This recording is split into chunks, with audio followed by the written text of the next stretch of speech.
Dire que Yeshua n'a pas eu peur ne serait pas juste et lui enlèverait quelque chose de son humanité.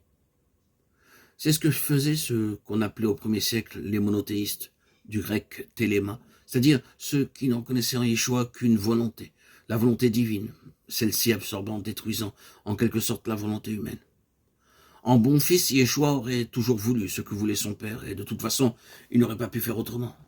Les évangiles disent exactement le contraire. Faire la volonté de Dieu, cela ne coule pas toujours de source. Ce n'est pas toujours se laisser porter par le mouvement de la sève ou le désir du bien.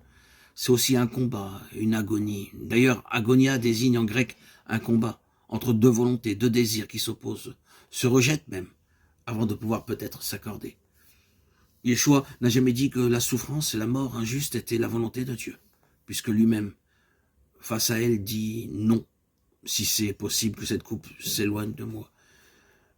Marc 14, 32, 42, Luc 22, 40, 46, Matthieu 26, 36.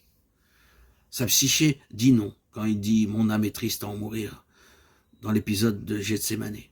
C'est tout son corps qui dit non quand il se couvre de sueur de sang. C'est là le signe que Yeshua est un homme saint. Il n'aime pas la souffrance et il redoute la mort. Si cela était possible, il se passerait bien de ce à quoi nul être humain n'échappe, ni même Bouddha, ni aucun sage d'Orient ou d'Occident.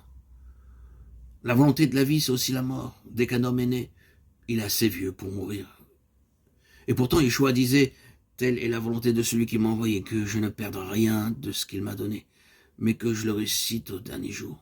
Oui, telle est la volonté de mon Père, que quiconque voit le Fils et croit en lui ait la vie éternelle, et que je le ressuscite au dernier jour. » Jean 6, 39, 40. Et pourtant, si c'est possible que cette coupe s'éloigne de moi.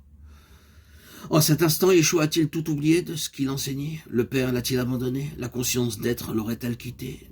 Ne se réduisait-il pas en cet instant à un corps et à un esprit humain, trop humain, mortel, rien que mortel?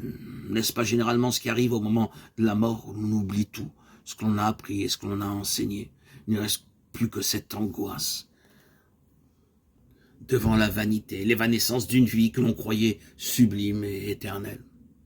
Il est bon de savoir que l'enseigneur a connu cela, qu'il était bien un homme doté d'une volonté humaine capable de dire non et de refuser l'absurdité d'une mort ignominieuse.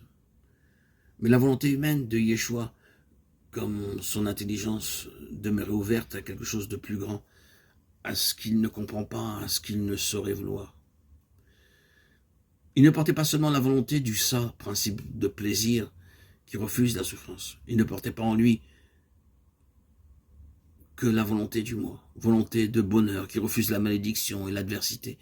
Il ne portait pas que la volonté du soi, contemplation de l'être et du sens, qui refuse l'absurde et le néant.